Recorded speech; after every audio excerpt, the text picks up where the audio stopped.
안녕하십니까? 화학설비 위험 방지 기술을 강의하는 최윤정입니다. 자, 이번 시간은 제5장이 되겠습니다. 화재 예방 및 소화 단원 공부를 시작하겠습니다. 자, 일단 연소라는 건 불이 붙는 거잖아요. 인하점 인하 온도하고요. 발화점 발화 온도의 차이는 우리가 점화원이 존재할 때 불이 붙기 시작하는 가장 낮은 온도는 인하점 인하 온도가 됩니다. 한데 점화원 없이 착화원이 없이 스스로 불이 붙기 시작합니다. 요거를 발화점 발화 온도라고 하는데요. 두 개를 읽으면서 비교 좀 하시기 바라겠습니다. 자, 그 다음에 실기까지 가는 내용, 그죠? 과거 기출에는 이 문제가 자주 조금 출제가 되었는데 최근 조금 뜸하긴 한데요. 기체, 액체, 고체의 연소의 형태를 한번 살펴보도록 하겠습니다. 자, 첫 번째 기체입니다. 기차라고 하면은 불 붙는 건 대부분 가스가 되겠죠, 그죠? 가스들은 스스로 불 붙는 게 아니고요. 공기 중에 퍼져요. 확산되어서 공기 중에 있는 산소하고 만나야 불이 납니다. 그죠? 그래서 가연성 가스, 대부분의 기체는 확산되어 연소한다. 확산 연소입니다. 가연성 가스가 공기 중에 확산되어 연소하는 형태이고요. 대부분의 가스가 확산 연소에 해당되겠습니다. 자, 그 다음에 이제 액체라고 하면 기름류잖아요. 그죠? 자, 기름은 우리가 보기에는 기름이 타는 것 같지만 기름이 끓어서 증기가 되어 있습니다. 그 증기가 현재 타고 있는 거예요. 그래서 액체가 끓어서 증기가 되는 걸 우리가 증발이라고 하죠. 이렇게 액체는 증발 연소합니다. 액체 자체가 연소되는 게 아니라 액체 표면에서 발생한 증기가 연소하는 형태고요. 대부분의 액체들은 이렇게 증발 연소를 한다라고 보시면 되겠습니다. 자, 고체의 연소인데요. 고체의 연소 종류는 총 4가지가 있습니다. 그죠? 첫 번째는 표면 연소입니다. 자, 가연성 가스가 발생되지 않고요. 물질 자체가 답니다. 그래서 예전에 예전 세대는요. 초등학교 교실에 난로를 뒀죠. 연료로 뭐를 썼냐면 목탄이나 코크스. 만약에 이 목탄 코크스가 가스를 발생시킨다면 교실에서 쓸 수가 없죠. 가스 발생되는 게 아니라 표면이 타고 해서 물질 자체가 타들어갑니다. 그래서 표면 연소하는 예 기억하셔야 되는데요. 목탄이나 코크스하고 금속분은 금속의 가루다라고 보시면 되겠습니다. 두 번째는 분해 연소인데요. 자, 이 고체도 가열하게 되면 분해되어요. 그래서 분해되어서 나온 가연성 가스가 타는 거예요. 그 물질 자체가 타는 게 아니고요. 그래서 우리가 집이 불타면 사람이 죽는 게 그냥 지식되어 죽는 경우 참 많거든요. 타 죽는 것보다. 자, 그래서 일반 가연물이죠. 목재나 종이, 플라스틱 같은 일반 가연물하고요. 요거 구분하시기 바랍니다. 연료 중에서 석탄은 연탄가스 나오더라. 그죠? 요거 분해 연소합니다. 하지만 목탄이나 코크스는 표면 연소한다. 기억하시고요. 자, 그 다음에 증발 연소입니다. 증발은 액체가 끓어서 증기가 되는 것도 증발이지만요. 고체 중에서도 액체 과정을 안 거치고 순식간에 증기가 되는 증발하는 게 있습니다. 이렇게 고체 가연물이 가열에 의해서 발생한 가연성 증기가 타고 있는 건데요. 이렇게 고체가 증기로 잘 증발하는 건 황, 나프탈렌 2가지가 되겠습니다. 자, 마지막 형태는 자기연소입니다. 스스로 탄다는 뜻이에요. 뭐 없이 타는가 하면요. 공기 중에 산소가 없이도 불이 붙어요. 왜냐? 자기 자신 안에 산소를 함유하고 있기 때문입니다. 그래서 자체 내 산소를 함유하고 있어서 공기 중에 산소가 없이도 연소하는 건데요. 니트로 화합물, 다이너마이트 같은 건데요. 니트로 화합물에서 TNT, 트리니트로톨루엔, TMP라고 나오는 게 트리니트로페놀, 그죠? 그래서 이런 게 니트로 화합물의 종류가 되겠습니다. 자, 이렇게 정리하자면 기체의 연소는 대부분 가스다, 그죠? 공기 중에 확산되어 연소하는 확산 연소합니다. 액체의 연소는 대부분 기름이잖아요. 끓어서 증기가 되어서 연소한다 해서 액체는 증발 연소합니다. 고체의 연소 중에 첫 번째 표면 연소, 물질 자체가 탑니다. 가스가 발생되지 않아요. 그래서 우리가 연료로 썼던 코크스나 목탄, 금속 가루인 금속 분이 해당되고요.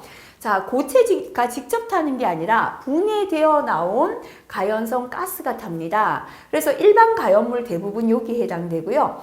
자, 석탄은 연탄가스 나온다. 그죠? 그래서 분해 연소한다. 기억하시고요. 자, 고체지만 증기가 나와요. 이렇게 증발해서 그죠? 타는 게 있습니다. 가연성 증기가 고체 가연물이 가열에 의해 생긴 증기가 타는 건데요. 황화고 나프탈렌은 증발 연소합니다. 자, 그 다음에 자체에 산소를 함유하고 있어서 산소가 없이도 연소하는 게 자기 연소인데요. 니트로 화합물이나 다이너마이트 같은 게 해당이 되겠습니다. 자, 그 다음에 자연발화, 불이 붙는데요. 자연스럽게 붙어요. 뭐 없인가 하면 점화원 없이. 불을 붙여주는 점화원이 없이 불이 붙는데 왜인가 하면요. 자체의 열 때문입니다. 축적된 열이 너무 높아서 그것 때문에 불이 붙는 걸 자연발화다라고 합니다. 자, 그러면 자연발화를 일으키는 열의 종류는요. 첫 번째 산화열입니다. 산화는 산소랑 화합했을 때 나는 열입니다. 그죠? 자, 그 다음에 두 번째는 분해열인데요. 스스로 분해되면서 열을 내는 물질이 있습니다. 흡착열은 주변의 열을 흡착, 뺏어오는 것이고요. 미생물이 번식하면서 미생물에 의한 발열로 자연발화가 일어날 수도 있습니다. 자, 그래서 자연발화가 되기 쉬운 조건 한번 볼게요. 표면적이 넓을 것. 표면적이 넓을수록 산소랑 만나는 면적이 넓어지죠. 산화열이 많이 생기겠죠. 자, 열 전도율이 적을 것. 열 전도율이 크다는 건 열을 뺏기는 거예요. 열을 뺏기지 않아야 그죠? 열 축적이 되겠죠. 자, 주위 온도가 높을 것. 주위 온도가 높으면 열을 뺏어오잖아요. 흡착열이 높아질 수 있고요. 그 다음에 발열량이 당연히 반응했을 때 열량이 커야 불까지 붙겠죠. 수분이 적당히 존재해야 미생물 번식이 일어납니다. 그죠? 미생물에 의한 발열이 생길 수 있습니다. 자, 그 다음에 이제 자연발화 방지법은요.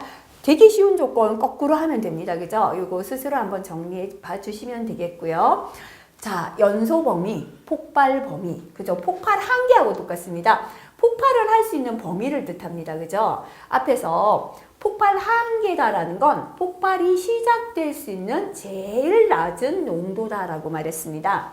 자, 그 다음에 폭발 상한계라는 건 폭발이 계속될 수 있는 가장 높은 농도예요. 이것보다 더 높으면 이가스 농도가 너무 높아서 공기 중에 산소가 부족해서 불은 꺼진다라고 했습니다. 그래서 폭발 한계, 폭발 범위, 연소 범위는 하한계부터 상한계까지가 폭발할 수 있는 범위가 된다라고 말씀드렸습니다. 자, 넘어가겠습니다. 자, 앞에서 세 가지 공식이 있었죠. 우리가 혼합물질의 하한계나 상한계 계산하는 거, 완전 연소 조성 농도 CST, 최소 산소 농도 계산하는 거 있었는데요. 거기다 하나 더 넣을게요. 위험도입니다. 요렇게 네 가지만 실기까지 필요하다 보시면 돼요. 나머지 이제 기타 계산들이 필기 보면 정말 많은데요. 그런 것들을 다 버려도 실기에서는 크게 그죠. 뭐 이 화학에서 점수를 잃을 일은 별로 없다 보시고요. 네 가지는 반드시 필기에서부터 공식 기억하고 계산해 보시기 바랍니다. 위험도는 공식은 굉장히 쉽습니다. 폭발 하한계죠. 하한계분해요. 상한계입니다. 상한계 마이너스 하한계 하시면 돼요. 근데 여기서 실수하시는 게요. 하한계 단위가 퍼센트 또는 볼륨 퍼센트죠. 상한계도 퍼센트잖아요. 하한계 퍼센트 빼면 단위는 역시 또 퍼센트나 볼륨 퍼센트예요. 아래 위로 단위가 동일하니까 나눠주면 약분하고 나면요. 단위 있다 없다? 단위 없어요. 빨간 걸로 크게 적겠습니다. 그죠? 자, 그래서 주어지는 값의 단위가 퍼센트나 볼륨 퍼센트다 보니까요. 생각 없이 이 뒤에 이거를 퍼센트 적는데 이건 틀린다라고 했죠. 단위가 없다라는 것만 잘 기억하시면 되겠습니다. 자, 밑에 예제 한번 풀어보겠습니다. 공기 중에서 수소의 폭발 하한계가 4고요. 상한계가 75입니다. 위험도를 계산하라. 그죠? 위험도 H는 하한계 4분의 상한계 75 마이너스 하한계 4입니다. 그죠? 하한계도 단위가 볼륨 퍼센트고요. 둘 다 단위가 볼륨 퍼센트죠. 약분되니까 단위 없습니다. 그래서 17.75를 그대로 적어주시고요. 단위가 없다는 거 기억하시면 되겠습니다. 자, 앞에서 했죠. 그죠? 완전연소 조성농도 공식 한번 다시 암기하시고 밑에 예제 스스로 꼭 풀어보고 넘어가시기 바라겠습니다. 자, 그 다음에 넘어가 보겠습니다. 자, 소화죠. 이제 연소는 불이 나는 거고요. 소화는 불을 끄는 게 되겠습니다. 그죠? 자, 그래서 첫 번째 제거 소화는 탈 수 있는 가연물을 없애는 거예요. 예, 나무를 다 잘라버리니까 불이 못 나는 거. 그죠? 그 다음에 지식 소화는 공기 중에 산소 농도를 떨어뜨려서 불을 끄게 하는 거죠. 분말 소화기나 포 소화기, 이산화탄소 소화기. 물 자체는 냉각 소화죠. 근데 물을 미세하게 분무하는 건 질식에 해당되겠습니다. 자, 그 다음에 이제 냉각 소화는 온도를 떨어뜨리는 거예요. 그래서 가연물의 온도를 떨어뜨려서 불을 끄는 건데요. 물의 증발 잡열. 물이 수증기로 증발될 때 주변의 열을 가지고 갑니다. 요거를 증발 잡열이라고 합니다. 그래서 주변 온도가 내려가서 불이 꺼집니다. 그래서 냉각은 물, 산알칼리 소화기, 강화액 소화기가 해당되죠. 자, 그 다음에 이제 반응을 억제하는 부촉매를 사용했다 그래서 억제 효과, 부촉매 효과입니다. 자, 대표적으로 할로게나물 또는 할론 또는 하론 소화기가 해당되겠습니다. 자, 이제 화재 분류는요, 2번이나 살펴봤으니까 암기가 잘 되셨는지 다시 한번 스스로 체크하고 넘어가시면 되겠습니다. 자, 그 다음에 참고란에 기출이라고 되어 있는 내용들도요, 한번 봐주시면 되고요. 이 부분은 크게 뭐 어려운 내용 없기 때문에 파란색 글자 한 번씩 체크하고 넘어가시고 그대로 100% 지금 암기까지 하실 필요는 별로 없습니다. 자, 여기에서 하나만 설명드리고 이제 마무리하겠습니다. 할로게나물 소화약제에서 소화약제 종류인데요. 소화약제 종류하고 화학식을 묻는 게 간혹 출제가 되어서 요거 한번 설명드릴게요. 자, 할로게나물 소화기에는 첫 번째 하론 1301이 있습니다. 1301은 화학식을 만드실 때요. 자, CFCl,Br 순서대로 적으시고요. 그 다음에 1, 3, 0, 1. 0은 없다는 뜻이에요. 그래서 하론 1301은 CF3의 BR이 되겠습니다. 자, 그 다음에 하론 1212를 만들어 볼게요. CFCl, BR 하시고요. 1, 2, 1, 1이죠. 그래서 CF2의 CL, BR이 1211이 됩니다. 자, 그 다음에 2402 똑같다. 그죠? CF, CL, BR에 2402 붙이고 CL이 없는 겁니다. C2F4의 BR2가 되겠습니다. 자, 그 다음에 1012를 주의하셔야 돼요. CF에 CL, BR에 1012를 원래 붙이면 1011이니까요. CCL, BR이 돼야 되죠. 근데 뭐다? CH2ClBr 요것만 규칙과 조금 차이가 나니까 따로 암기하시기 바랍니다. 그 다음에 1040입니다. CFClBr에 1040이죠. 빼버리면 돼요. CCl4예요. 근데 CCl4를 뒤에서부터 이름을 읽어볼게요. 4. 염소와 탄소가 화학 반응했습니다. 뒤에서 읽으면 사염화탄소. 그래서 하론 1040을 때로는 사염화탄소 소화기다 라고도 말한다 아시면 되겠습니다. 자, 그래서 요거 한번 체크해 주시고요. 나머지 부촉매 효과는 순서 조금 기억해 주시면 되겠습니다. 자, 다음 페이지 넘어가면 감지기는 열을 감지하는 것과 연기 감지기 있습니다. 자주 출제는 안 되는 내용인데요. 종류 한번 기억하시고 넘어가시면 되겠습니다. 자, 여기까지 하면은 이제 화학설비 위험 방지 기술의 내용이 끝이 났습니다. 어찌 보니까 전기보다도 더 간단해 보이죠? 그래서 공부하실 때요. 일단은 실기까지 가는 중요한 내용은 범위가 좁죠. 요거부터 머리에 넣으시고요. 그 다음에 나머지는 기출을 성실하게 풀어보시라 이렇게 말씀드렸습니다. 자, 이번 시간에도 중요한 내용 반드시 정리하고 넘어가시기 바라겠습니다. 수고하셨습니다.